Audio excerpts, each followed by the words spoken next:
भारत की defence industry से एक बहुत ही बड़ी और रोमांचक खबर सामने आ रही है। देश की अग्रणी इंजीनियरिंग और डिफेंस कंपनी लार्सन टूब्रो यानी एलटी ने एक शक्तिशाली 110 किलो न्यूटन थ्रस्ट वाले जेट इंजन को देश में ही विकसित करने का प्रस्ताव दिया है। यह इंजन भविष्य के भारतीय लड़ाकू विमानों जैसे तेजास MK2 और AMCA के लिए बेहद अहम साबित हो सकता है।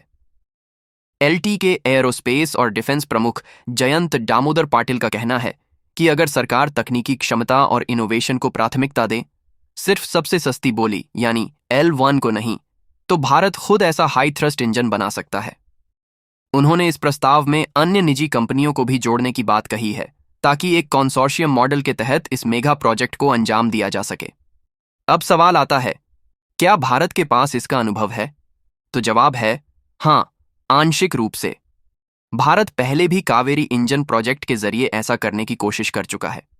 1980 के दशक में DRDO की GTRE संस्था ने इसे शुरू किया था, लेकिन यह इंजन सिर्फ 80 किलो न्यूटन की थ्रस्ट तक ही पहुंच पाया, जबकि तेजस MK1 को चाहिए था 90 किलो न्यूटन। इसी वजह से तेजस MK1 में जनरल इलेक्ट्रिक का F404 इंजन लगाया गया। लेकिन जयंत पाटिल का मानना है कि कावेरी प्रोजेक्ट ने भारत को जरूरी अनुभव दिया, खासकर मेटलर्जी, कंप्रेसर डिजाइन और टरबाइन तकनीक के क्षेत्र में।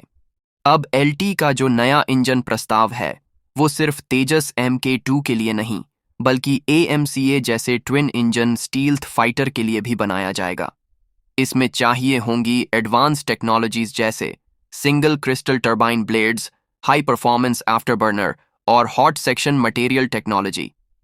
पाटिल ने सुझाव दिया है कि GTRE की तरह अकेले काम करने की बजाय अब समय है कि Mahindra aerospace, Tata advanced systems और गॉडरेज एरोस्पेस जैसी कंपनियां मिलकर एक साथ काम करें।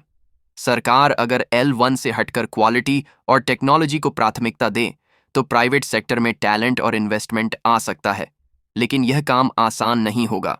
एक 110 किलो न्यूटन का फुल फ्लेज्ड इंजन बनाने में लग सकते हैं 15,000 से 20,000 करोड़ रुपए और 10 से 15 साल का वक्त।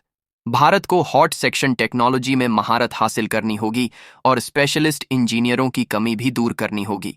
हालांकि एक रास्ता यह भी हो सकता है कि भारत किसी विदेशी कंपनी जैसे साफ्रान या GE एरोस्पेस के साथ तकनीकी साझेदारी करे, जैसा कि पहले कावेरी साफ्रान पार्टनरशिप की बात चली थी। यह पूरा प्रस्ताव आत्मनिर्भर भारत की सोच से मेल खाता है। अगर सरकार एलटी के इस प्रोजेक्ट को समर्थन देती है, तो 2035 तक इसका पहला प्रोटोटाइप बनकर तैयार हो सकता है, जो AMCA प्रोग्राम की टाइमलाइन के साथ फिट बैठेगा।